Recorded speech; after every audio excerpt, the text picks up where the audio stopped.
about a minute. This will take a few more minutes, but I wanted to just give you an update. So we'll go through this quickly. We're doing a quick snapshot of me then. This was years ago in college when I was out and about traveling. There was no COVID, there was plenty of other things out there. So this is a picture of me in the marketplace. So when they talk about COVID and the origins and the research done in the marketplaces, I've seen them. That's real. And I'll make no further comment about that. But right now, as some friends have depicted, I'm more of a couch activist. So I'm staying safely in place, advocating for trying to do the right thing, including writing to my representatives and also speaking out because my father questioned, what are you doing out there at UCLA? Well, I was engaged in many things, including the study of human societies and cultures and their development, the study of human biological, physiological characteristics and their evolution. So, someone asked the question, are you a scientist? Yes. This was part of my studies, as well as the lab and the biotech sciences that I studied and continue to look at now as we are in the midst of this pandemic. So, it's all about education and my studies. This is in alignment with an organization I'm considering a partnership with, and it's also a goal to foster equity, equality, inclusion, and improvements in learning, in the educational process, and enrichment for all people, young people, all ages, and for the arts for everyone. So that's why if you look at my white cursor, you can see I'm pointing at the book and the knowledge that can come from that information that's contained, however we convey it, word of mouth, media, social media. So another focus, again, a match that I think is with some organizations that we're considering a partnership collaboration is arts education. Arts confer numerous benefits, I agree, to those who take part in them or even observe or listen, from providing captivation and pleasure to promoting a cognitive growth and improvement in your thought processes and the capacity for empathy and feeling for other people, finding commonalities. How, moreover, as a child, childhood participation in the arts is closely linked to adult participation and furthering these goals of showing our empathy and humanity. So, I want to show three books that I wrote while I was on my PhD journey that I soon to culminate in the award of my doctorate. The first book on the left, if you follow my white cursor, it's my book, Principle of Corporate Finance, required for my PhD program. I wrote and published as I went through, and I titled this Wooden Nickels, and it just cautions you to buyer beware, pay attention to your finances because it matters and it all adds up. The second book in the middle is my latest trilogy. Advanced copy was published right before COVID, called Trilogy Advanced Copy, three parts: guano, the depletion of resources, environmental justice, as well as the human cost of these endeavors that made many billionaires and left many others unaccounted for. Number two, Sheba Goes Ship, which again is a continuing story about the things that haunt us from the past, including the fact that there's over 3 million sunken ships at the bottom of the oceans, many of those not fully explored. Third, Egg Sucking Dog is another example, a story from the past based on a legal case from the Supreme Court of Mississippi. And on the right, another publication, Trick Bag, that I began right before COVID shut down, but I'm continuing to fill in those blanks. And it's something to think about. The last short and sweet video is a sample of how you can be handed things and you end up on a journey that you're really not sure where it came from. You know where we know where these things come from, but where you'll end up, anybody knows. Anyway, here's an image of the Sheba Ghost Ship. As I mentioned earlier, that's one of the part of the trilogy published on Lulu. Trick Bag is coming soon, I believe. Lulu, as well as Adlibris or perhaps Ingram Spark. I want to show this Hollywood diversity report quickly because it's in two parts this year. They've revised the title. It's been published for years by UCLA, and the subtitle is Pandemic in Progress. So, the report, I want to share some data consistent with my scholarly endeavor as well as real world applications. Two significant data points for 2020. The film actor counts by race and by gender are shown on this graph from left to right. Some people might question my background in terms of the arts. I also have a business and finance background. That's why I want to share this data and interpret it. On the far left, we see the number of film actors by race and gender in 2020. 481 were white, 334 were compared to females. The next sector is a comparison of males. The gray are males on the chart. So again, the males predominate in the black sector as well as the white sector. White males count 481. N is 1, 411 is the index, the median. So 5 times more are white male actors compared to about 3 times more than the index. No, it's actually under the index of white females. Next, for black actors, the males outnumber the females, 176 black male actors in 2020 compared to 94 female African American female actors. Again, below the average. I believe reading this chart shows the average is about 411. Next, Latinx. We see the males were 42 compared to Latinx 38. Again, you see any numbers below 411 show it's below the average or the mean. But for the Latinx actor count, there's almost equity, but still way below average, the norm. 42 were Latinx males compared to 38 were Latinx females. Next, for Asians, 49 were male Asian actors in 2020 in film, according to the Hollywood count, compared to 41 females. Now, I don't know if it includes animation. I won't go down that path right now, but I know they have a lot of these out in animation. There's also the I guess that's multiracial identification, which is sort of a blend. We see the males were 52, outnumbered by 68 multiracial in these categories of actors. So again, it boils down to casting. Someone asked me as I write my stories, well, what are the characters? I thought that was casting's job. And for now, unless I specify, I'm going to stick close to that. Now, the story has my own take on it, and I've already identified myself, but I want to see how casting interprets some of these. Again, MENA, I believe that's Middle Eastern and perhaps Native American. 13 were male actors in this category, 4 were female, and 1 perhaps that would be Native American. So you see that's the lowest on the chart and the current picture of Hollywood. So according to this data, I want to show the writers data and categories. That's why I keep doing these, because I want to be counted and encourage others to be counted. Now is might as well do it now. From 2011 to 2020, we see a graph showing from left to right the writers' race in theatrical streaming films, showing from 2011 to 2020. It's not necessarily longitudinal, but it does show a 9-year pattern. The norm is 172. So in 2020, we see 25.6% of the writers of theatrical streaming films were described as minority, members of minority groups. 74.1% of the total writers still in the industry, according to this Hollywood report, are white.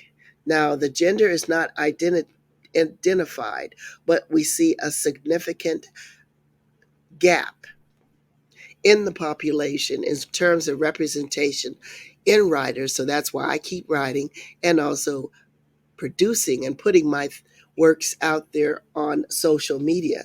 The U.S. population in terms of representation is 40.3% so-called minority. So we have still a long ways to go. I'm watching the data and I'm also doing my part. Next, I asked the question when I started Sheba Ghost Ship. Why is it that I've never seen any captains, black captains, represented in Hollywood? I've done my research. I know my colleagues answered that question for me, racism, but I continue to pursue the question myself. So I did this quick search and I came up with a listing of the so called 12 best nautical movies. Number one, Master and Commander. Now, you'll see a common theme here as I read these titles. All 12, none of them were Black, African American, Latinx, Middle East, or Native American. But according to this search, the 12 best nautical movies were number one, Master and Commander. This is a pop quiz. You can name the actor. Number two, The Perfect Storm. Number three, Hunt for Red October. Number four, Das Boot. Now, with that title, I'm sure that makes it a little easier to guess. Number five, Captain Ron. Number six, Jaws. Number seven, Moby Dick. Number eight, Pirates of the Caribbean. I don't think Johnny Depp, you can put your name check any of those boxes, but perhaps I may be incorrect. Number nine, the African Queen, even the name African Queen, but the captain, that's the question.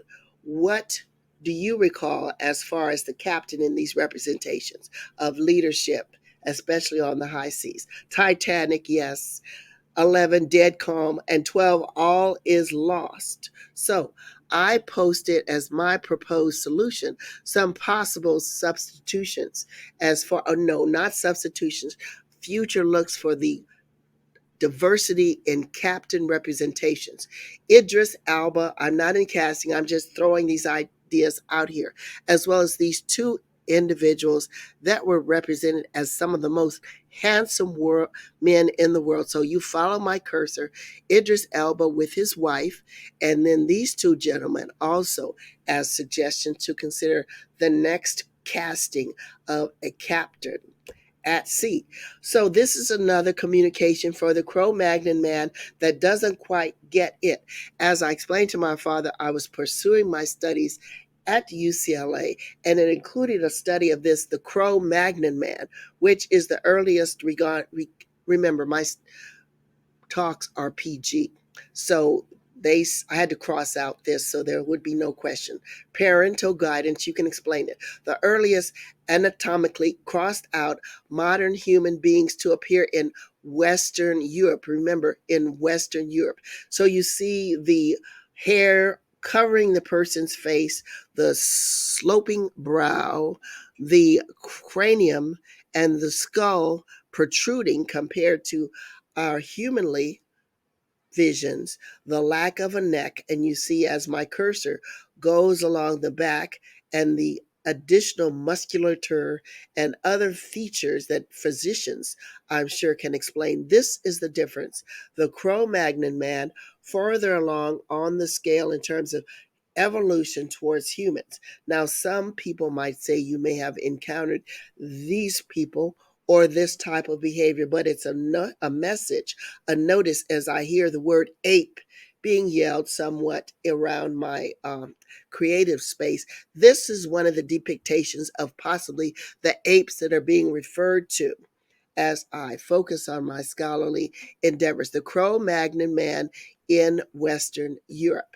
Here's another picture of the lumps and bumps and other reconstructions of the Cro-Magnon man. Now, I invite Dr. Henry Louis Gates, who again is one of my role models.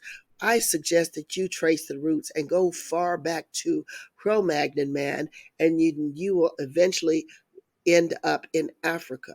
Now, as far as my endeavors are concerned, I'm helping where I can from my safe at home position on the couch, as I showed in the other slide. Whereas before I was out and about in the marketplace, trekking around.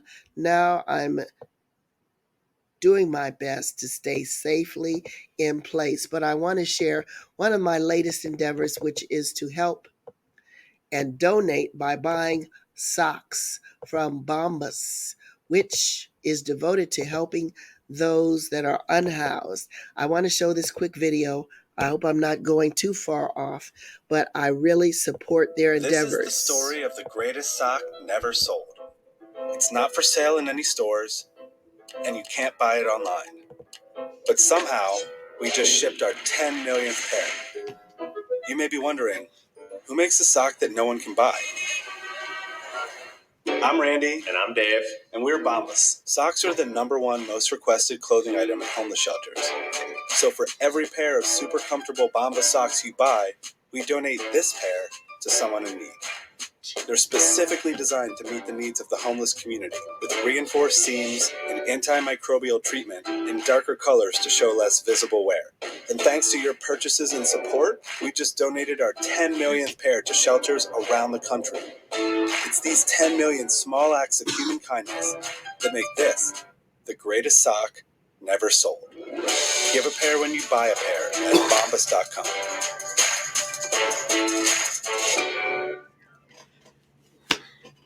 All right, thank you, Bombas. I appreciate that video. And I'll continue on with my presentation and get back through the end of this quickly because I couldn't resist. I just wanted to share Bombas merino wool socks this are the most little bit comfortable and technically advanced because merino wool socks in the world. I Soft, mentioned, never itchy, breathable, there and you go, naturally moisture wicking. This another ain't your mama's commercial. wool, It's a good unless your thing. mama's a sheep I from like Australia, in which case it's Fantastic. very much your mama's wool. that. Correct. Okay, Bombas, now cut. What I want to show is Thank you, Mom. the last bit of information.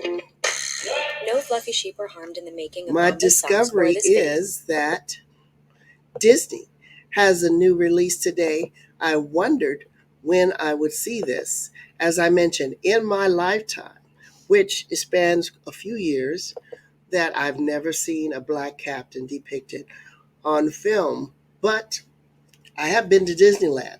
So the Jungle Cruise trailer is opening today, July 30th, and it depicts what I believe is a first in my lifetime. Perhaps I missed it. It might have been in some other film, Bollywood, or perhaps Nollywood, Nigerian film, but in America, Walt Disney is releasing the Jungle Cruise, which is an updated 2021 version of the Jungle Cruise at Disneyland. So just bear with me as I relive my childhood with the latest version of this, depicted by, who do you think?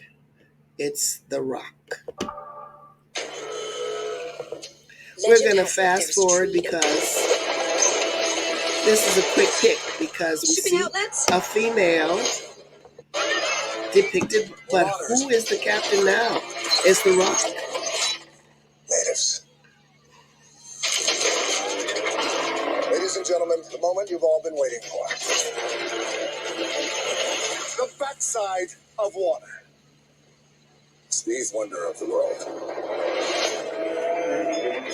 We're It's headed about up river to representation. Lagrimas de Cristal. Let's secure our travel. Come on. We'll move Not a forward. good time. I see parrots in there. That's good.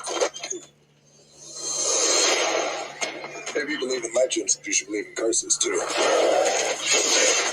You're gonna beg me to turn back. Well, I look forward to disappointing you. 10,000 to bring you there alive. Dead is 15,000. Why should I pay more dead? Dead, I'd have to carry you. Idris Elba would be good for the sequel. Okay, that's I casting. cannot swim. You booked a river cruise and you No. can't swim?